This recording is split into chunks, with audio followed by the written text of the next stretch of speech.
Well, hi everybody, and welcome to Community First. This is Dr. Jim, of course, and I'm recording this for the month of April. I'm getting off of this a little bit late, I admit that. But nonetheless, here it is, and we've got Easter coming up. Got a fantastic program. I hope you're planning on joining us for that and bringing all your friends. It's going to be very inspiring and a lot of fun and a lot of great music. But more importantly, I want to talk to you about your Community First groups and remind you every time that I see you, of course, on this program, that your presence with compassion and love and listening and being willing to let people express themselves freely without interrupting or not trying to fix anybody or teach anybody, but just simply allowing them to be themselves and accepting them for who they are. Amazing gift, an amazing gift. And so few people get it on a regular basis, get that kind of a gift. So every time you show up and you participate, it really means a lot. I know to your soul and to the souls of every person that you're with while you're listening to this recording. Also want to remind you that every answer that you seek is within you. Now, I know we say that God is within you, but so too are the answers to everything that you're seeking, everything that's confusing. If you are simply to say, God, I am asking you for help to help me understand whatever it is I'm going through. And I know that God will begin to feed you information and feed you a way of understanding, that you will see a revelation, not just information, but a revelation of your spirit, the presence of God, and begins to open up your heart. And then all of a sudden, you understand things you couldn't understand before. That's what light is all about. Light is understanding. It's when you illumine something within you that's been sitting in the dark too long. So why should you sit in the dark so long? Maybe because you're frightened, or because you're letting fear operate your existence, or because perhaps you doubt the presence of God's love and the ongoing infinite nature of your being. No need to doubt it. It's there. It's a part of who you are. It's the thing that Jesus tapped into, that Joshua tapped into, that Jacob tapped into, that Buddha tapped into. They're all tapping into the same power, universal power, because there is no one religion that represents it all. But there is a spiritual point of view which says that we are a part of this and we're all one in it. So each of us, as Ernest Holmes says, represent the whole.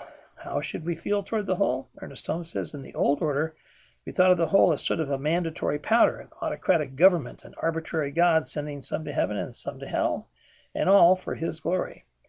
Now we're more enlightened, and we realize that there could be no such divine being.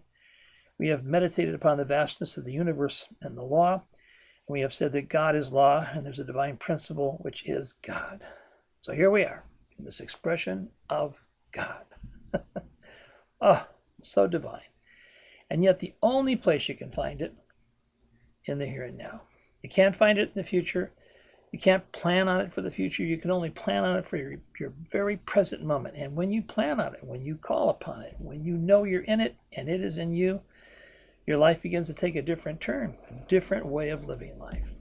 So here's what I want to do for my prayer for you, is first of all, to recognize that presence of God's universal, creative intelligence functioning through all of humanity and all of life, period, throughout the universe and throughout wherever life manifests.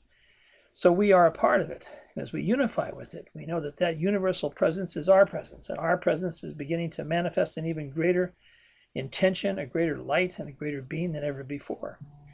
So I say and speak my word for you, each of you, knowing that the compassion within you, your ability to listen, is really focused on that inner sense of who you are. Even as others are speaking, you can hear God not commenting on what people are saying, but allowing you to see yourself in what they're saying. So you can say, I can correct that, or I can manifest that, or I can amplify that within, not to the other person, but within.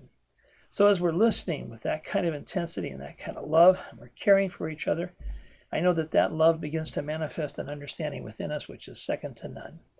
So I say thank you, God, for that light that illumines the darkness wherever we are in the dark in our own thinking. And thank you, God, for love and for peace and for joy. Those are gifts that are applicable.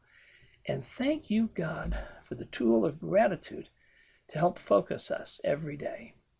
So as I let this word go and be with my gratitude, I can just turn it over to God and say, God, it's yours to manifest because I've spoken my word, and my word is now law. And so it is. I want you to have a great April.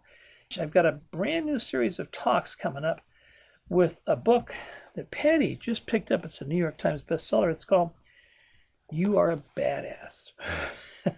Sounds great. Some great topic titles in there.